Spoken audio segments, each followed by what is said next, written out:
Marshmallow? Marshmallow? You're missing out. You'd like one, Evan? I'm in the production Why business. not? Why not? You're already here. Actually, on the second thought, sure. Okay, there you go. Just load it up. I'm Chris Hadfield. You may know me as the commander of the International Space Station, or that guy who played David Bowie's Space Oddity in space. But when I'm not in space, I live here on Earth, just like you. And just like you, I want to keep it beautiful for all the following generations to enjoy. So take a flight with me and some really cool people as we look at Earth's future and how you can change it. This is Elevate Endeavour.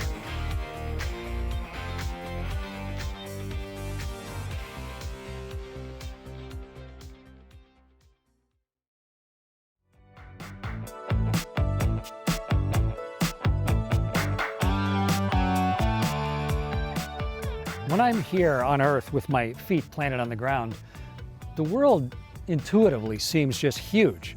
Other countries just seem so distant, and yet I've had a chance to see the world from orbit, where the borders just sort of fade into irrelevance. But it makes you think, how can people who are actually living so physically close to each other end up having such a wildly different personal experience of peace? All over the world, there are people living with unbelievable levels of violence. And like we've talked about, it's the next generation that holds the key to changing that. In 2012, Academy Award-winning actor and activist Forest Whitaker founded the Whitaker Peace and Development Initiative. This program empowers youth in communities across numerous countries to act as partners of peace so they can become agents of positive transformation in their communities. Forrest and I had a chance to sit down and talk about mobilizing the next generation and how each person can be an important thread in the overall tapestry of hope. Forrest, you had what would be most people's sort of dream of being in Star Wars, in a Star Wars movie. But do I have it right that you've always been sort of a science fiction fan and maybe even a Star Trek fan? Yeah, and it's great to meet you, to meet an astronaut, and sit and talk, and think about the outer space. Yeah, I guess in some ways I'm a Trekkie. I mean, I've looked at all of them, the Deep Space Nines, the Voyagers, the Next New Generation, all of them, Star Wars. I guess it's always had like somewhat of a fascination. I mean, one, you get to explore story and subjects, like racial issues, gender issues, all kinds of things. When another person is an alien, it's easier for you to like accept it. But I think the process of going into new territory and continuing to expand was always interesting to me. Would you want to fly in space, Forrest? Yeah, that would be pretty wow. You got me there. That'd be amazing. I think it would be an amazing experience to experience outer space and to feel that. And you would have to explain it to me. I mean, I guess I could learn from you telling me what it's like. Yeah, it is magnificent to go around the world every 90 minutes and see the whole planet as one place and to fly your spaceship through the northern lights, things like that. It's a magical experience. Just seeing all of the different parts of the world, all the regions in the time it takes, to eat a dinner in a restaurant. It really shrinks the world down to, I think, to a useful proportion. I think it's a really healthy perspective. You've also dealt with war and conflict in a lot of your artwork and as well as in your personal life. But you had I think a cousin who fought in Vietnam and who never really recovered. How did that affect you? It was pretty devastating. I was close to my cousin, and we used to even share a room in my mom's house. He went away as a hero, in a sense. We see him in the uniform and stuff, going off to war. But the Vietnam War, paid a big toll on him. I mean, the things that happened to him when he was there, shifted his mind. And of course, the nation wasn't really supportive of those particular veterans when they came back. So it forced him to be lost, and he became an alcoholic and struggling. And to this day, I struggle because of it. There was a period of time where I was going from movie to movie just to try to see if I could understand that. I've probably done maybe 3 or 4 movies on Vietnam, different perspectives, whether it be Good Morning Vietnam or The Green Dragon, which is from the Vietnamese refugees' point of view. Or I was just trying to utilize the research and the work that I would have to do to understand those people to hopefully help me understand it more in life. I guess we gained some kind of decent understanding of war. When we was doing platoon, we had to go through jungle warfare training. They gave us a shovel. They told us to dig. They said, "This is the hole you'll sleep in for the next couple of weeks. Here's 2 rats. Here's your canteen."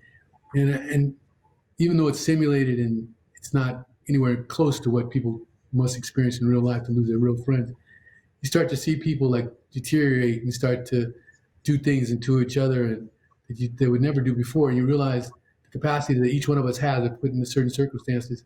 In that case, we were put in the circumstances of not having much food, always in the heat of 117 degrees almost, being forced to sleep 2 hours up, 2 hours down. And that creates a certain thing. But you start to realize that we're all capable of things that we don't realize, that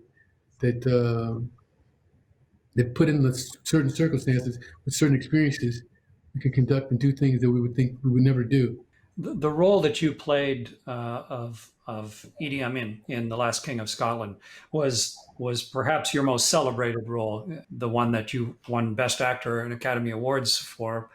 It sounds to me like what you learned from your cousin and maybe what you learned empathetically through the training that you did in order to be in platoon, they must have given you a different insight into the soldier that turned into the despot that was Idi Amin.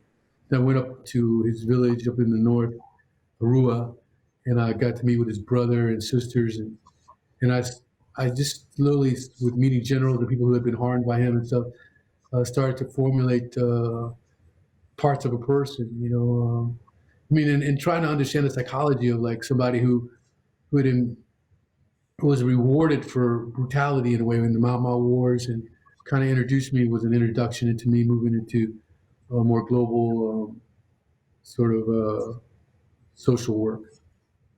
At some point during the filming, while you're in Uganda, you went to a little town called Masindi, if I'm saying it right, where there's a school called Hope North. How did it come about that you visited that school? Well, the guy, his name is Sam Okello, who was teaching me how to do the dances, the war dances of his tribe, and Ocholi. And he had an orphanage up in the north, Kiriodongo and Masindi.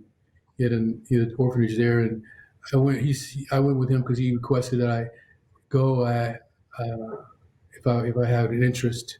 So I went up to the place Hope North, and that was the first time I met with child soldiers, like where I sat down with them and talked and tried to understand what was going on with them. And inside of their eyes, I kind of recognized the similarity between like some of the gang members that I had known back in the States, and was just a certain look. And I decided to start working with them.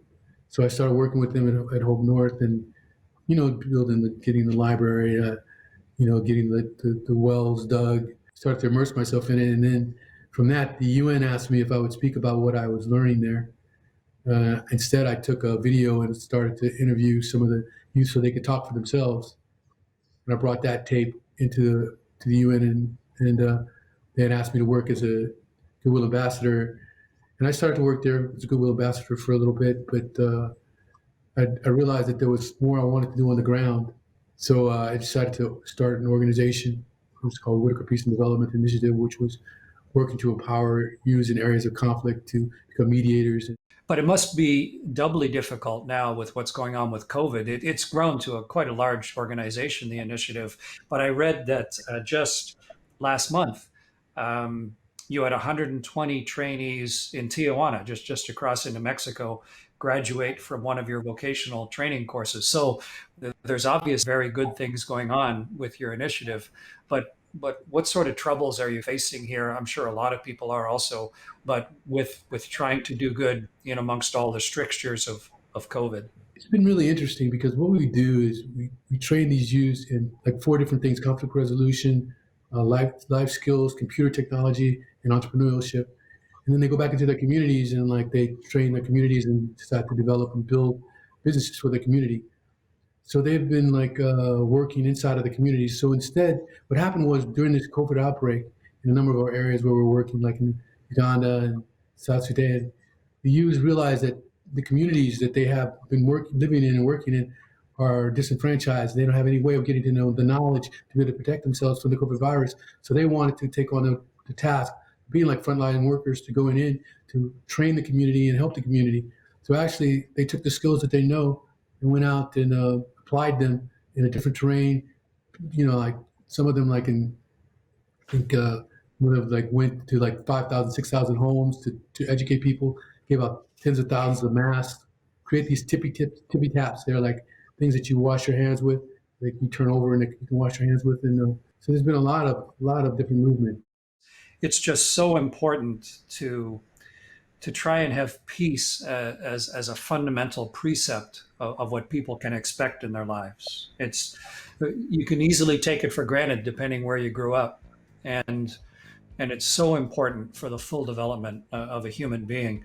The fact that you are teaching conflict resolution as a basic life skill, where so many people never get that opportunity. It's a terrific part of the journey through your life that you're up to. We have a young lady who's going to join us. Her name is Regally Mackey. She's a grade 12 student. She's in Kingston, Ontario, Canada, just on the north side of Lake Ontario there above upstate New York. She's not originally from Kingston, although she's there with her family now. She's actually from way in the north, right up on Ungava Bay in a small town called Kuujjuaq.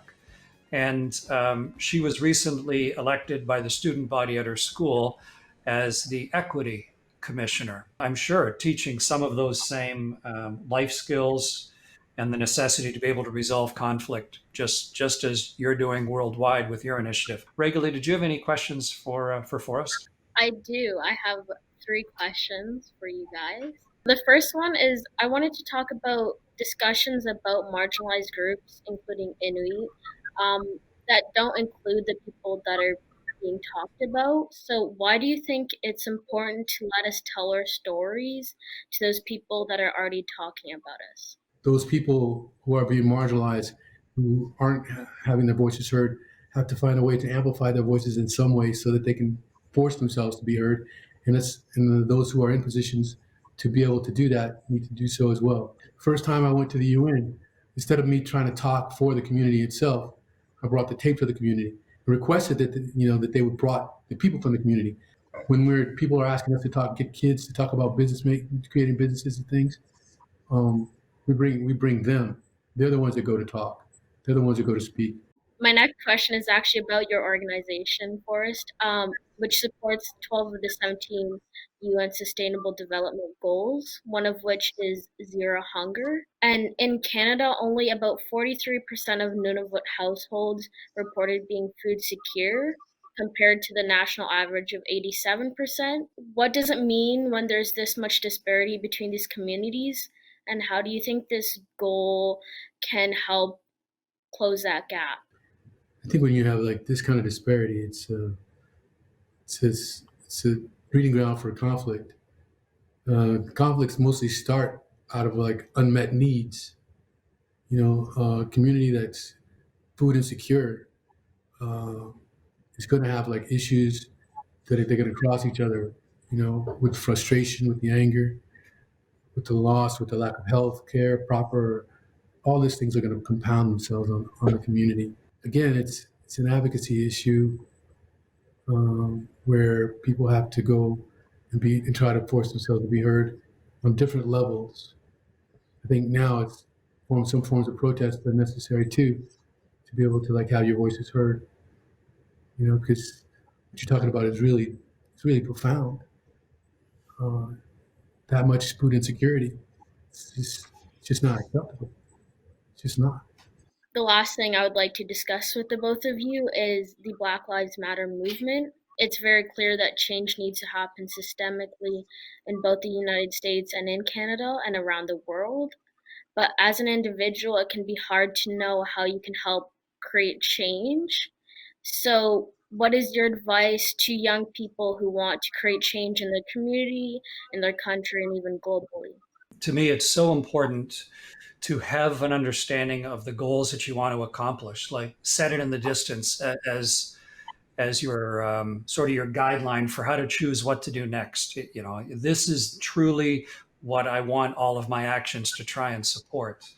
And it's going to help me choose what I'm going to do next. But then try and become as informed as you can. Try and gather the opinions of others. One of the first things that's really important is for the youth to be able to sit down in contemplation to know exactly what they are feeling or what they want to have happen. Then they should go ahead and utilize the tools that are given to everyone right now. Well, not everyone. Everyone doesn't have computers, but that a lot of us have the possibility to be able to amplify our voices around the subject and the topic online and in different communities. Then once you're in those communities, then you need to find out the community that like services what you want, the people, the organizations that are in alignment with what you're wanting to do, and to contact them and deal with them, try to be a part of them. And if they don't have a chapter in where you are, offer to even create a chapter in your own communities to be able to work with them. And then take that action out, and like when you got that choice made and you've got your strength built, to go ahead and make your voices heard, either online or physically in the real world.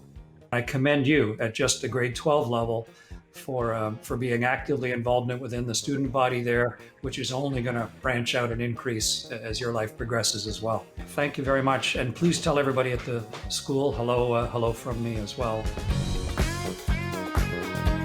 Your fundamental vision of peace, you've found it at all different levels. You've portrayed it in your roles so magnificently.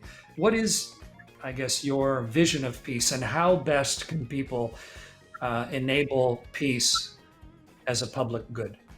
There's different types of peace, you know. We talk about regular peace, a peace, a holistic or positive peace. You have solidarity between people and the ability to communicate and work towards similar goals for humanity or for their community. It can be a negative peace in the sense where the society itself may be holding down certain elements of it. So it appears like there's peace, but there's not, or there's a lot of hatred between groups, and it's only waiting for a moment. It's more like a ceasefire than it is peace.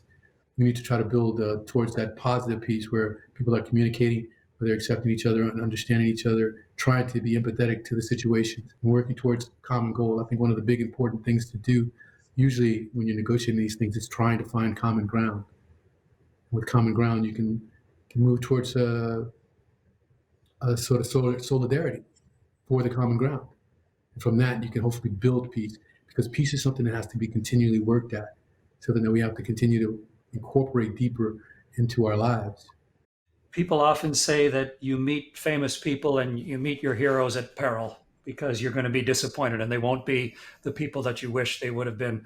But Forrest, even in this brief meeting we've had together, I don't know if it's easy to see, but it's clear at least why you're such a terrific and accoladed actor, the depth of soul that you have and the thought you put into things, but also your desire to do good in every action that you take. It's really refreshing for me.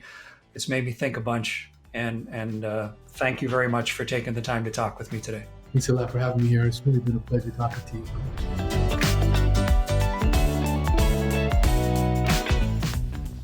Way back in episode 1, I set out on this journey in search of inspiration. And now it's time to put some of what I've learned into action. Over the 4 episodes, I was challenged to cook and to create and to reflect. But now I want to turn the challenge back to you. If this series is about one thing, it's that we can have a positive impact in an almost infinite number of different ways. The Whitaker Peace and Development Initiative is a global program doing good in countries all around the planet. But what can each of us do? Well, obvious thing to do is donate. And don't get me wrong, if you have the means, please do. But there are other ways to help. It's just as important to spread the word. Tell a friend. Share it on social media. Each act is a step towards a more peaceful world. And with each step, we can make this wonderful place a little bit better.